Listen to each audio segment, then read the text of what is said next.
जीवन में किसी के चले जाने से या कुछ खो जाने से हम अक्सर उदास हो जाते हैं। यह मनुष्य का स्वभाव है, पर हमें यह नहीं भूलना चाहिए कि यह दुनिया की रीत है। जब जिस समय हमारे पास जो है वो अनमोल है। हेलो दोस्तों, मैं हूँ आपका दोस्त आर्यन और मैं लेकर आ गया हूँ एक बहुत ही खूबसूरत और दिल को छू जाने वाली कहानी। कहानी छोटी है लेकिन आपके दिल को छू जाएगी, क्योंकि इस कहानी में गहराई बहुत है। यह कहानी है आरूही और एक गुड़िया की है, जो एक छोटी लड़की ऊपर लिखी हुए है। एक दिन की बात है, आरूही सुबह पार्क में टहलते हुए जा रही थी, तभी उसे एक रोती हुई बच्ची मिली। आरूही ने उससे रोने का कारण पूछा तो लड़की ने बताया कि वह जिस गुड़िया से खेल रही थी वह इसी पार्क में कहीं खो गई है।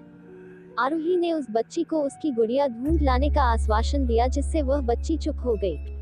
आरूही ने गुड़िया ढूंढने के लिए समय मांगा और फिर दूसरे दिन गुड़िया लाने का वादा करके वहां से चली गई, पर गुड़िया ना तो आरूही को मिली और ना ही उस बच्ची को। आरूही ने गुड़िया की तरफ से एक काल्पनिक पत्र उस बच्ची को लिखा और जब वह बच्ची पार्क में गुड़िया पाने की आशा में आई तो आरूही ने वह पत्र उस बच्ची को पढ़कर सुनाया।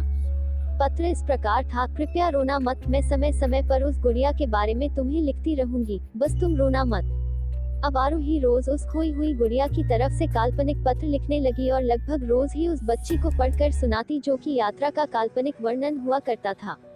आरूही ने इस काल्पनिक लेकिन रोचक वर्णन ने उस बच्ची को रोने नहीं दिया। वह खुशी खुशी अपनी गुड़िया की घुमक्कड़ी के किस्से सुनाने लगी। अब वह खुश रहने लगी। एक दिन जब काफी कहानियां हो गई तो आरूही ने एक दूसरी गुड़िया उस बच्ची को ला कर दी।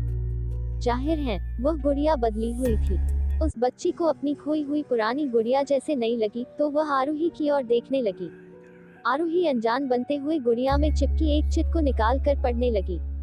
उसमें लिखा हुआ था, यह मैं ही हूँ, तुम्हारी वाली गुड़िया जो पार्क में खो गई थी। दुनिया भर की लंबी यात्रा की वजह से मैं थोड़ी बदल गई हूँ। बच्ची को इस गुड़िया और आरूही पर विश्वास हो गया। वह गुड़िया को लेकर घर चली गई। वर्षों बाद जब वह बच्ची बड़ी हो गई तो एक दिन वह अपनी अलमारी में कुछ ढूंढ रही थी तो उसका ध्यान उसी गुड़िया पर गया जो आरूही ने उसे दी थी। बचपन की बातें याद करके वह हंसने लगी। उसे सब समझ आ चुका था कि आरूही ने कैसे उसका मन रखा था। उसे उस गुड़िया पर फिर प्यार आने लगा। वह उसे बड़े गौर से देखने लगी। तभी उसकी नजर गुड़िया की फ्रॉक की आस्तीन में छुपे एक छोटे से पत्र पे गई। उसने बड़ी व्याकुलता से वह पत्र निकाला और पढ़ने लगी। पत्र में संक्षेप में यह लिखा हुआ था, हर वह चीज जिससे तुम प्यार करती हो कभी न कभी तुमसे खो जाएगी और जो तुम्हारे पास होगी वही तुम्हारे लिए सच्चे रूप में बनी होंगी। रूप भले ही भिन्न होगा पर प्यार एकदम खालिस